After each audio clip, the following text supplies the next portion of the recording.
and although I am much senior to him, I admire him for his many qualities. Some are the most prominent is leadership quality. That I was convinced during my earlier days when I was in the company, and he himself has told that from where he brought the whole company to which stage. So, and then other thing what he said is that his close association with people, his concern for the people, that is very important when you run a business organization. Because after all, I still feel business is for the people, and it is the people who run.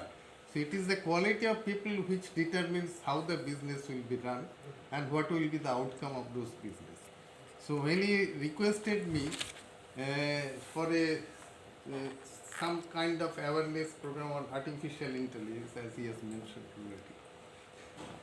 So I said that why not we start with HR, because these days HR is not that old type of HR. HR is the key area of the business, because it is the quality of people which is selected by the HR and nurtured by the HR in terms of onboarding, in terms of engagement and training and everything. So if that is done, and this cuts across all the discipline, as he has rightly mentioned, cuts across all the discipline, all the functional areas of your business. So I thought that why not I start with this HRM. Okay, although I am not a person in HRM at all, he knows that.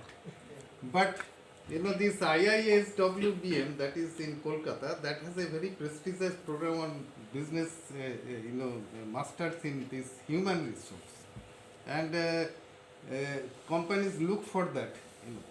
So there, this director and head of the department in 2017 early, they requested me, can you take some course on HR? I said I am absolutely alien to this area. I cannot take anything. There is no, sir, I know we have to take, you have to take. So I said that, okay, let me try. Then I said, okay, I will be talking about some, these modern developments and modern trends in HR. How you are deviating from the earlier concept of HR, where HR was dealing primarily with, payroll and some union issues and personnel matters. So, okay, and then that time in a conclave where IIT, various institute, about 100 odd, more than 100 odd faculties and other students were there. So when I discussed this, and they said that from next semester you start teaching us.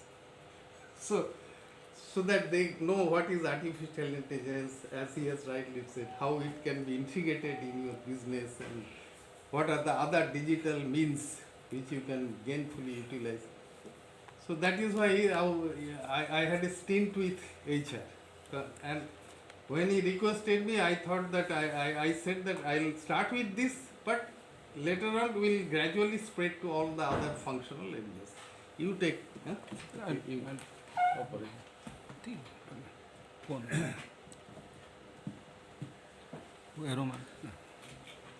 So I forgot to bring my this pointer. Okay, he has given me this. Next. It's audible or microphone is needed? Audible. So basically, some of the main functions of human resource is this: training, recruitment, seminar, or kind of training programs, evaluation, engagement of consultant, then people management basically, and team building. Some of the areas. Now, when HR goes digital, what it means really? So, two questions comes. One is digitalization of the business as such, and then choosing HR as the first place to digitize. So, this is a kind of picture where really everything mostly it is going online and communicating with online, communicating online with many areas or many functional heads, even HR stuff. Next, just and at the final stage, it will be a dashboard kind of thing, where everything will be obtained here, even with minimum personal interaction. Next. So now this digitalization, why? Because it is a catchword or it's a buzzword for the business. No. Every initiative comes in business with certain gains, and you not only to stay tuned with the modern trend, but what you have to do is digitalization, increases the or improves the efficiency of the business. And if it improves the efficiency, what is the definition of efficiency? Okay, so input and output. So if you get more output, more revenue, more return on investment and other parameters of business which are looked for with minimum effort, then that naturally, so that means increasing efficiency of a business means all round improvement in the business. Even in terms of a particular person, his efficiency also is increased. So that is how digitization is recognized as something organizations must embrace to stay relevant also in today's scenario.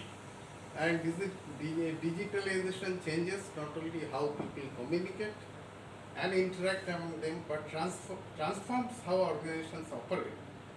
So what is the key word here, that digital transformation with devices is not just enough. What you have to do is you have to go through the digital culture. So you have to transform yourself to digital culture. And if once you get oriented to that culture, automatically you will think in that terms. Okay, next.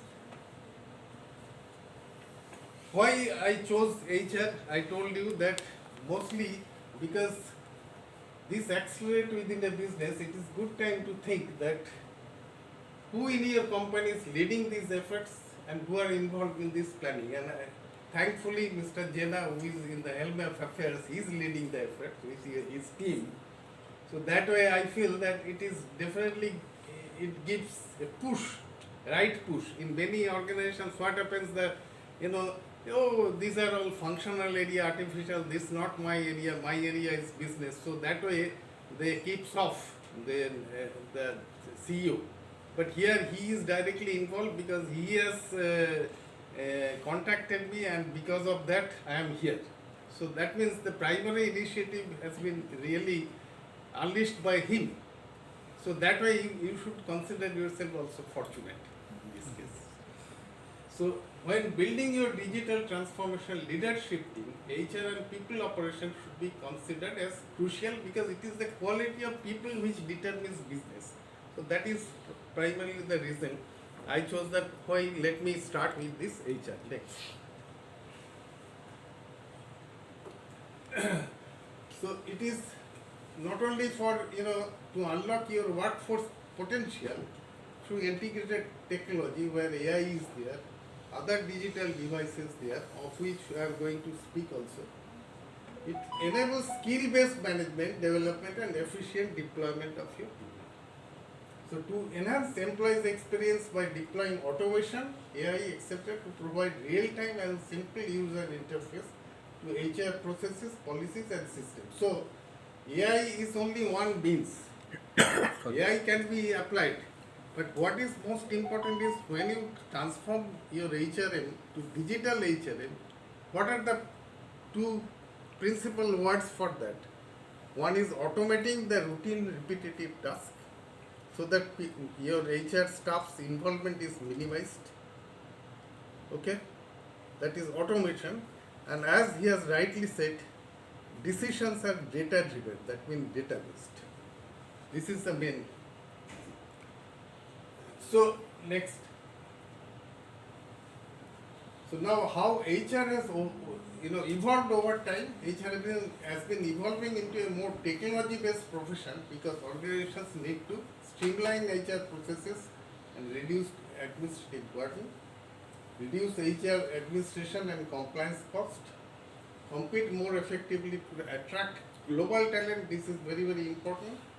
Improve service and access to data for employees and managers, and provide real-time metrics to allow decision makers to spot, train and manage the workforce more effectively, and enable HR to transform so it can play a more straight role in the business, the most crucial and straight role. Now, here some takeaways from the pandemic. What we learned from the pandemic? We had almost 2-3 years where many companies just went in red. And thankfully, your company is going strong still. Okay. Again, thanks to his contribution and of course, your contribution, because without a team, one CEO cannot function. So you are equally responsible for making the company thrive and in these troubled days. So pandemic, what teachings we get from pandemic? Can you just tell me what are the teachings from pandemic? What is the principal, areas where pandemic really changed? Those who survived, not for those who did not survive, who closed down, that's one thing. But a lot of furloughs and retrenchment, layoff, and so many things happened. Okay. But so some survived, some did not survive. But those who survived, what are the lessons learned by them? Can you just tell me one by whatever you comes to your mind? So basically, most of the things that were happening in the offices that were totally transformed digitally. So people were working from their laptops. This is one of the greatest fallout of this. That's number one. Okay. It develops the transformation of HR service and process also. By compulsion and exigent situations. Okay. So you had no choice really. You had to develop. So when everything was transformed digitally, what happened? Why you were forced to transform? Because half of your workforce, almost 100% of your workforce had to remain in home and work from there. From a remote location. Yes, remote locations. So many were not skilled. So you had to undertake upskilling programs. That's number one. Number two is that communication scaled a dizzy height here. How could you communicate? Because you have to really integrate all the contribution of all people who are working in remote areas as into a whole, so that it contributes to the business at the end of the day. So then video conferencing, mobile, online communication, other all means like Slack, email, blog, so many things came into. And these were there earlier, but these are, started being used much more profusely during this pandemic time as a fallout of the pandemic. What else? So e-commerce sales is shoot up like anything. Okay. E-commerce without physical interaction. Yes. Trade has been shoot up like is online deliveries. E-commerce. Yes. So e-commerce sales shoot up. That's another good fallout of it. Any other you can? We have to manage with less resources. Leadership, decision making, keeping the team intact. Yes. Strong leadership. That is in any case needed. So whether you operate online or offline, but here it was much more needed because that upskilling program was involved here.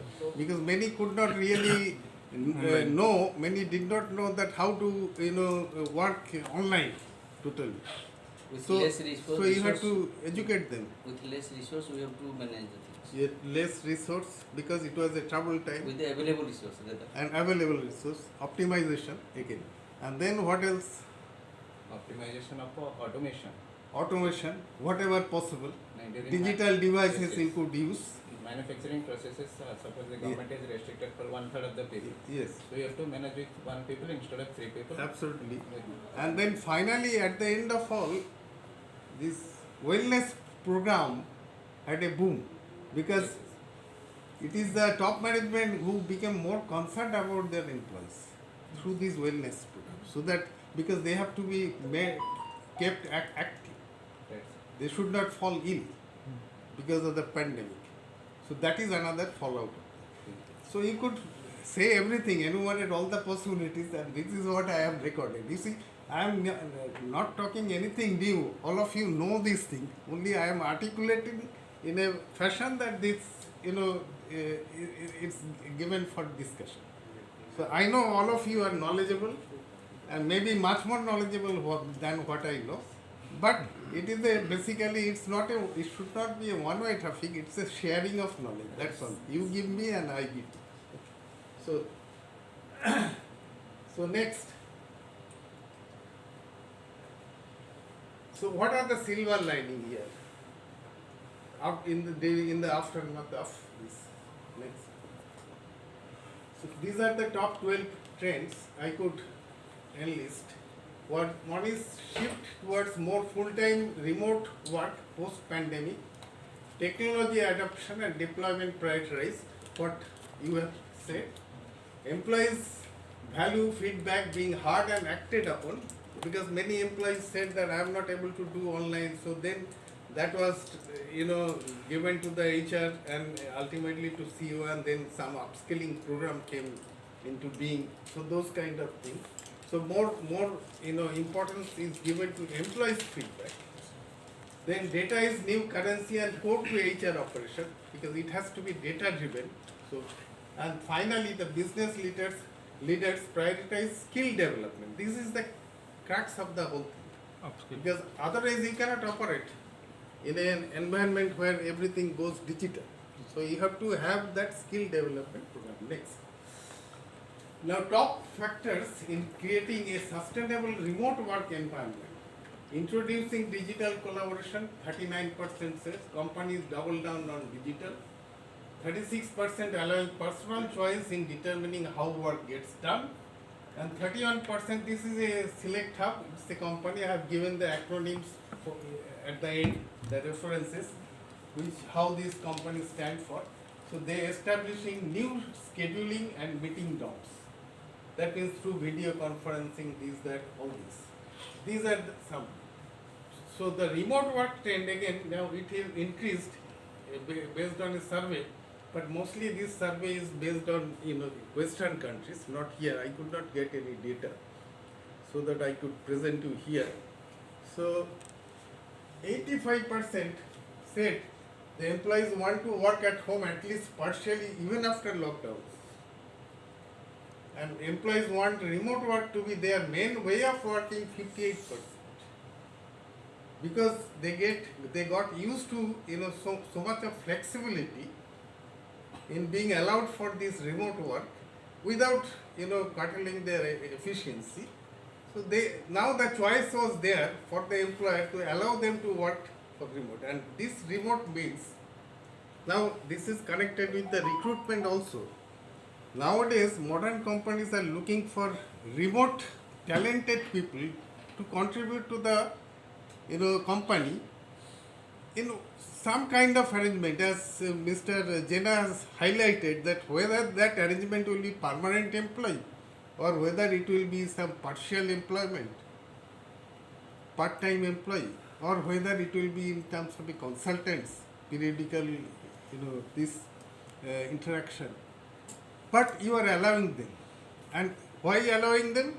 Because globally, by taking this recruitment and hiring initiative to a digital platform with all the modern devices, digital devices, now you could locate who are the real talented people who could afford some contribution, tangible contribution to you. Now, it may be so that he is already employed in an organization, but given that his organization allows him to work in his part-time or other time to other organizations, and that is mostly so in Western countries. Nothing like our state government or central government, work, where it is not allowed. Okay, many cases they cannot allow the employees to earn otherwise. So if that is so, but here this is not the culture in Western countries. So you could get the help directly from the best talent in some form, and you could gainfully utilize that, and you can prosper. So that is another very big trend that has come to stay. And then the concept and creation of virtual teams that goes along with the virtual work becomes a major issue. Next. Then strategic focus on HR design because of all these things, virtual conversation, then online devices being used, then team building, remote of the remotely placed workers. So naturally HR design had to change.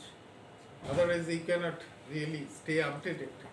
So that's how the whole HR. So new capabilities and requirements that were identified in the new world of work should unleash from the workforce managers and leaders in terms of behavioral and technical demands. And so naturally many of the old techniques were not relevant. We had to go for new techniques. It's another greatest fallout of the pandemic. So that means what? You had no choice, you had to go digital. That is another fallout of this. So here some again Gartner he's a still professor and he founded RBL, a big group who gets engaged in this HR business and also survey. So it was based on challenges of organizational design and change management.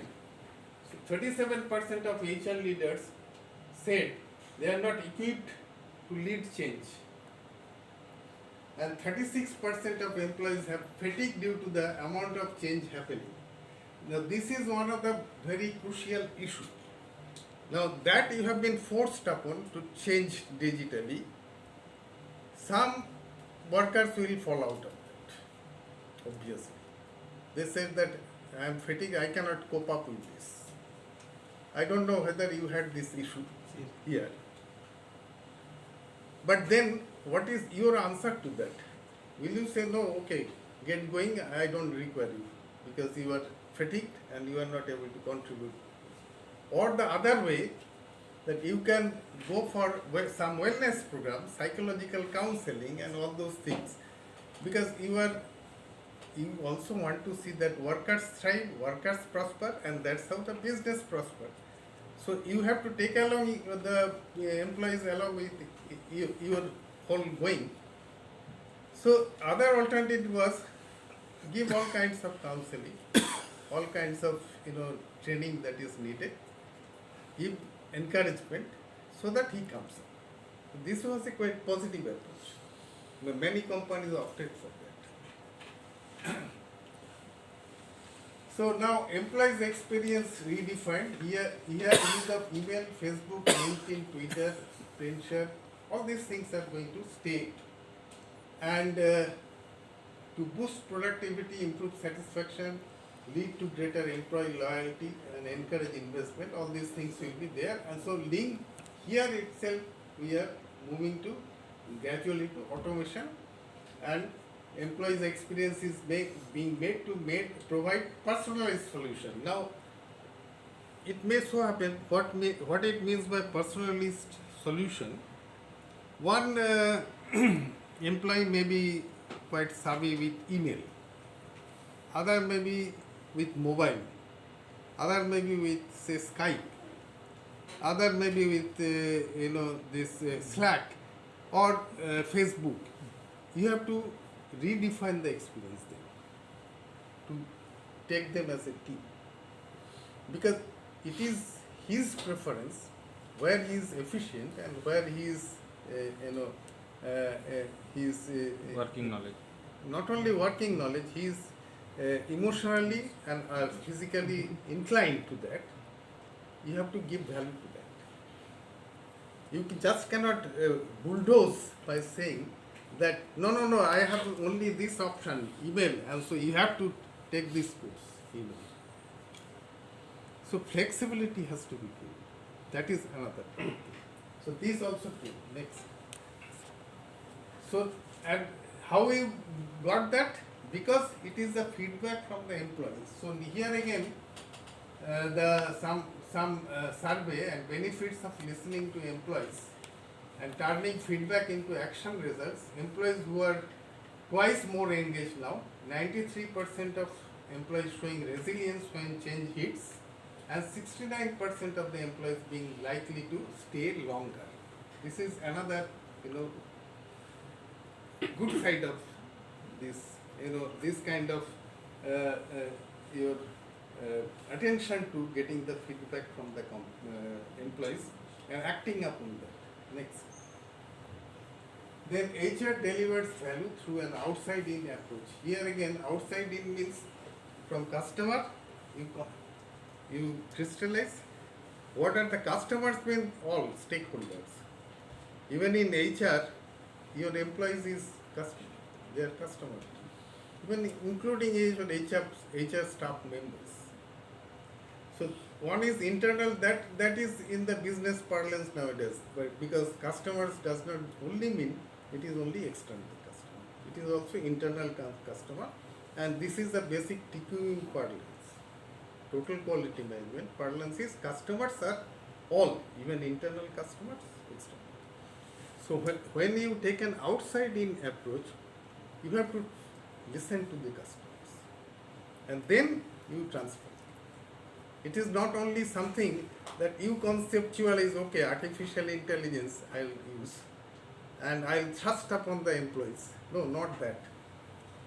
Everything, someone said, one doctor said, I was getting cold very frequently in my childhood days. So those days it was not like a specialist kind of treatment. Okay, you go for this kind of test and let me see, and then prescribe a dozen some medicines. Not that. They were really giving much more importance to your own stamina, and your own upbringing, and your own immunity development. So he said that why not do this way? You get cold when? He said during winter particularly, because we have cold water for taking bath. Then he said, okay, do that, but go gradual. That means what? When you change something, that means from summer to winter, you are taking directly the cold water. Instead of that, you gradually do that. Every day, say 1 or 2 degree decrease. And then ultimately you will be able to see that even with ice water, when you take bath, you don't have any problem. So any change, a drastic change, has to be made, not only made to appear gradual, but it has to be done so. Otherwise there will be violent reaction, because every human individual, what happens, he gets attuned to some kind of setup. So the moment you want to thrust some change, immediately revulsion comes. So that has to be kept in mind, that any change you want to thrust upon your employees, it has to be made gradual, so that he is taken along during the process. Okay, next. And this outside-in approach will help you to develop your growth drivers, which are your growth drivers, which are your efficiency drivers, and ultimately financial drivers, although these are very closely interrelated. Next. Then, so focus here, Dave Ulrich, he is again in USA, Virginia University. He is a renowned HR leader, and he said that there are 3 core areas in HR contribution. One is talent, organization, and leadership, and said that they are even more critical in responding to current challenges and discovering future opportunities. So now, what is talent? Because traditionally, talent-related efforts can evolve to be viewed outside-in approach to changing times by ensuring that the right competencies are those that deliver customer and investor value, and by linking employee experience to customer experience. This is the outside-in approach. Next. Similarly, the organization, the research of the RBL Group and University of Michigan found that the capabilities of an organization have 4 times the impact on business results than the competence of individual. Now here comes one concept, like, that for any individual to measure his intelligence, you have IQ. But here it is a C factor. That means C factor means collective intelligence. So when you are operating in a team, it has been always found that the individual IQ, if you just add them up and C factor if you take in a designed way, C factor value is much more than this, just simply like that. So it is always said, always true that collective intelligence is much more than individual, sum total of the individual intelligence. And when this can happen? When you are working in a close team environment. That means you have total integration among the team member and total cooperation comes from all the team members for a unified goal. That is. Then this is also Society for Human Research Management. Here it said that mental health impacts of COVID-19 has 35% of the employees surveyed experienced depression symptoms often. 41% reported work burnout and 45% reported feeling emotionally drained from their work. Now I don't know whether you could gauge something from your workers that during the pandemic time, but at least this kind of survey help us to know that what happened. So most of the workers, they had some kind of, uneasiness, whether it is work burnout or fatigue or emotionally upset. But it was, you could see the report from, newspaper also, that a lot of family quarrel increased during the pandemic time because the people were forced to stay in home. Because more interaction, and the brighter side is more interaction had a positive effect on the family also. Family psyche, family unity. But at the same time, perhaps in some families, the wives and children are used to see that Papa goes out for work and then comes back. So long hours of, gap. Freedom. And Long hours of freedom. long hours of freedom. Also, it was because that in pandemic, all the meetings that were happening at a particular time, it changed. Yes. And we were having meetings at 7 o'clock in the evening, 8 Yes, o'clock yes. in the evening. That was also another point. And that time they were not used to. Yes. It was a diversion from the routine affairs. So when possibly you have to take your child to the school, at that time the meeting is thrust upon him. So again family quarrel at the expense of the family psyche. So this kind of thing happened and they were surveyed also, and this is kind of survey results. Next. So that means what? That in the initial phase when a new employee comes, it is a honeymoon phase. You go through these details because I have instructed him to give this note to all your emails, so that if any clarification is needed even after this presentation, afterwards you can always contact me through my email and or talk to me over phone. I am always available. Okay. So no, just go to earlier. Then next comes onset of stress for various reasons. Chronic stress, burnout, habitual burnout. Now from burnout you have chronic sadness, chronic mental fatigue, this is a kind of mental depression setting. Now I don't know, earlier any company used to be attentive to these things. But it is the fallout of the pandemic that they were forced to think in this way, that if worker burnout is there, how to prevent that so that he does not pass into this last stage.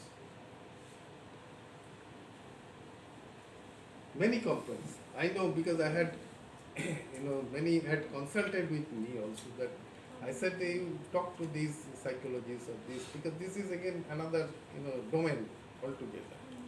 How to fight this depression. Then a report by business. Just excuse me. I Yeah. just attend some public meeting. Okay, no problem. Go ahead with this.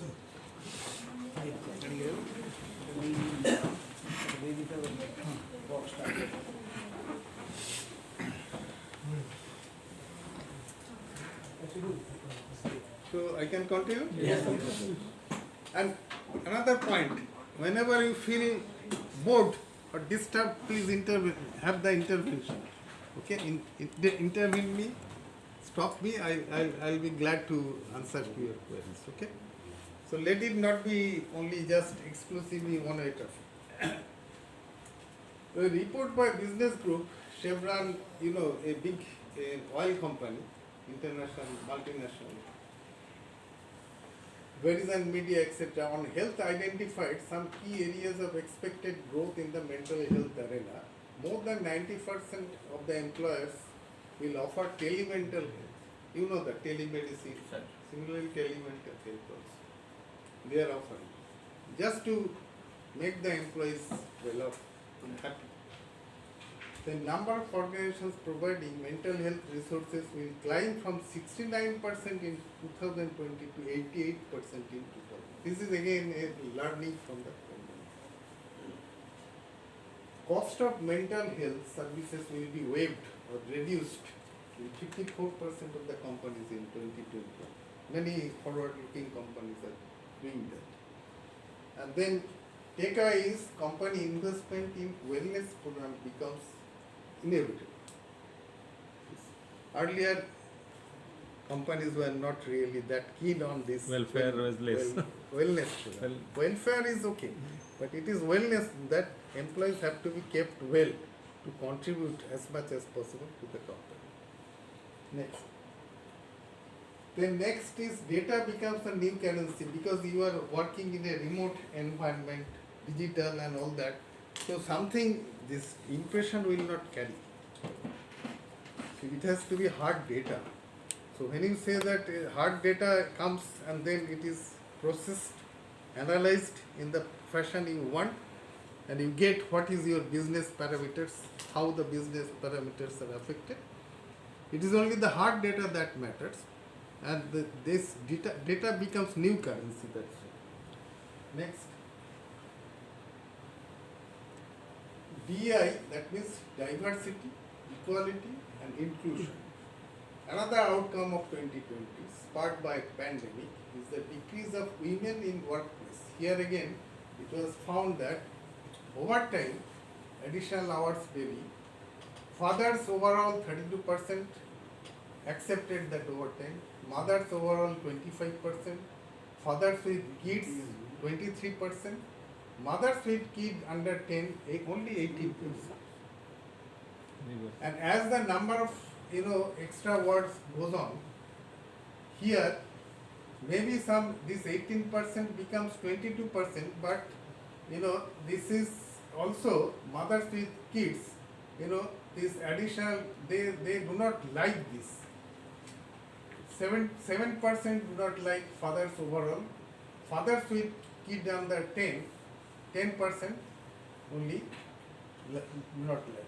So naturally, here again that there were a sort of repulsion or reticence, I would say, for the workers, even though opportunity is given to work extra hours with maybe some double the pay or double the rate or whatever, depending on the company's own scheme, and you are not interested because of their mental instability during the time of pandemic. Next. 10 is workers equipped with skills and tools they need to navigate under uncertainty. That means this KPMG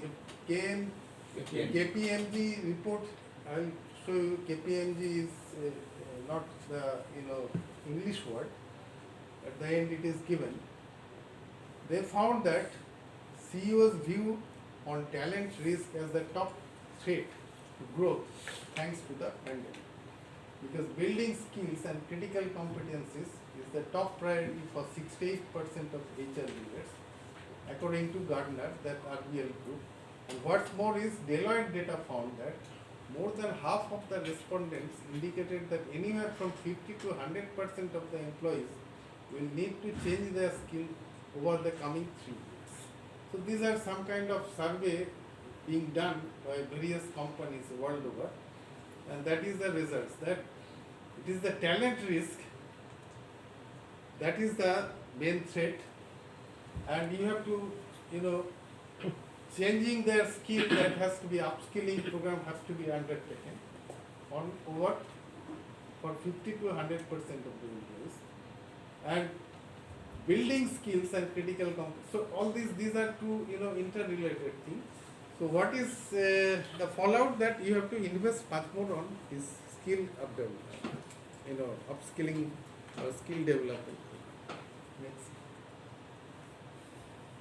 So here again, pandemic impact on talent risk growth. Here July, August 2020, 21%. 2020 January to February 2%. So as the pandemic, advances, you find that from 2019 this talent risk to growth, that it increased much more, anything. Next. Sir, excuse me. So what is talent risk? Talent risk is, this talent, those who are really talented and they are contributing to your well-being of the company, they get victim of the pandemic. Whatever may be, physical illness, mental illness, depression, what, burnout, all this. So it's really, they are the precious asset of the company. So you cannot afford to lose them. So that is the talent. So it was found that as the pandemic advanced with its severity, the talent risk increased.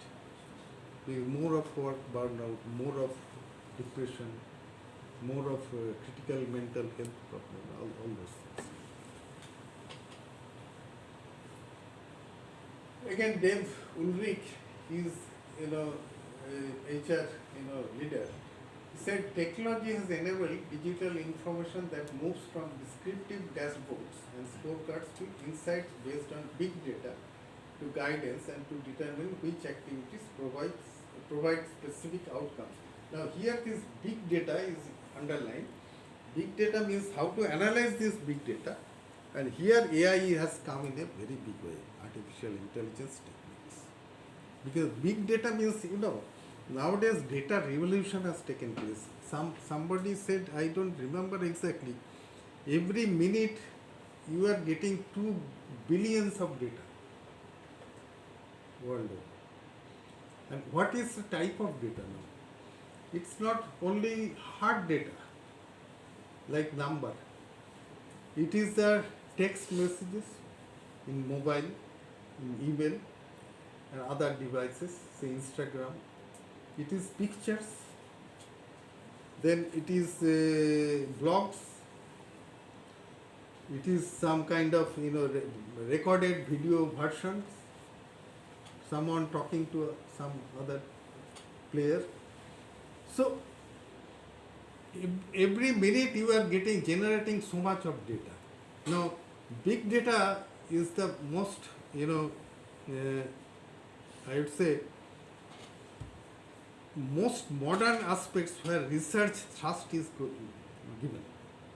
That means how to collect all the big data, that means all from all sources like email, text messages, Instagram, pictures, hard data, and all these, all other kinds, satellite images, and whatever the electronic devices you have, you are collecting. Many organizations have chatbots, some kind of robots which give self-service.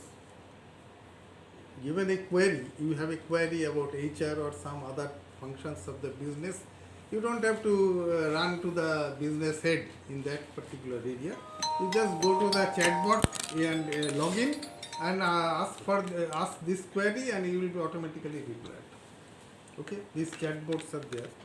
So these chatbots, then you have this virtual reality, VR, and this augmented reality, mixed reality devices, where it is recorded. I'll be showing you that how this virtual reality and others can be gainfully utilized in your business. So, how to integrate this data? because these data formats are all different. One is text message, one is hard number, one is image, one is some kind of virtual reality pictures or augmented reality, like you find that in real world some dinosaur is travel, walking. Okay, so you are in this room, some alien picture is coming here and superimposed. So all these what you see in these cinemas, Star Wars and all that. So English pictures. So how to integrate that, and lot of research is being going on to bring them into one particular format, and the format is such that it will be amenable to this AI, artificial intelligence, these techniques. Ultimately, the concept of digitization of the data. That means when the number is not there, in terms of numbers, the data is not presented, you digitize it. So some kind of that text message, image, virtual reality devices, message, everything has to be integrated into common format, which is amenable to this kind of hard data analysis. And that lot of research is being done there. And that is the most current, topic of the research. So, and you are generating so much of immense data every minute, possibly 2 billions or 3 billions data. So, if you can utilize this data gainfully, you can really, reach, really reap very rich dividend out of it. Thank you. So, next one is companies show their true color, means this is important, that the pandemic, social justice causes and economic difficulties cast a spotlight onto companies, and everything discussed thus far circles back to the matter of how hard organizations have responded and will respond as the journey into an uncertain future unfolds. Values, priorities, culture and more will solidify or emerge depending on how businesses react to things like whether to require vaccination for in-office workers, and how they handle potential ensuing lawsuits, how and when to return to work, along with safety measures taken to alleviate employee concern. So these things next. The extent to which employees are allowed to work from home when it's no longer required for safety reasons. What well-being measures are required to be invested in and encouraged among employees? How diversity, equity and inclusion practices are woven into the culture of how a company operates? The extent to which managers, executives listen to and then act upon on the basis of employees' feedback? How well employees from the top floor to the home office empathize with their colleagues, and the level to which leaders show trust in their people rather than trying to retain control by micromanaging. So these are some of the issues, whether you have to arrange for their vaccination, whether if they fall ill, whether you have to take care fully, even their family, because if family members are affected, you know that the human psyche is that even the contribution to work will be much minimal. Okay. So whether to take care of the family, although it is not in the scheme of things, then supposing a lot of expenses are incurred by some illness of some family members, and it is a stress imposed on the workers or employee, whether to partially share that expense or fully share that expense. So all many issues such as these things will come here. So now these were the pandemic induced sort of fallouts which were beneficial and eye opener to some extent to the employers. Now I am talking about the conscious organized approach for which Mr. Jena has asked me to come here. that is okay. These are the fallouts. It's okay, and some you have gained out of that, like remote working, and then use of more online devices and all that. Then more attention to wellness program being given by the employer for the employees, and more flexibility in work atmosphere. That means, although as it is said here that you don't need to stay home for work reason, because that safety concern is no longer valid. Corona pandemic is not that raging, but still, if one prefers to work from home, you are allowing that. So, lot of these, fallouts are there, which had a very positive impact on the employers. But apart from that, now that if you want to consciously or take an organized approach to take your business to digitalization, how will you go about that? So there is much difference between taking to a well-planned, well-thought-out, structured approach with intelligent deployment of technology to digitalization of HR function, rather than taking to an unstructured, exigent approach to digitize your business. So transforming HR to digital HR provides the opportunity for HR to shape the future of work for their business and have a clear view on how jobs will evolve. Here, this is the main thing, because how the jobs will evolve, that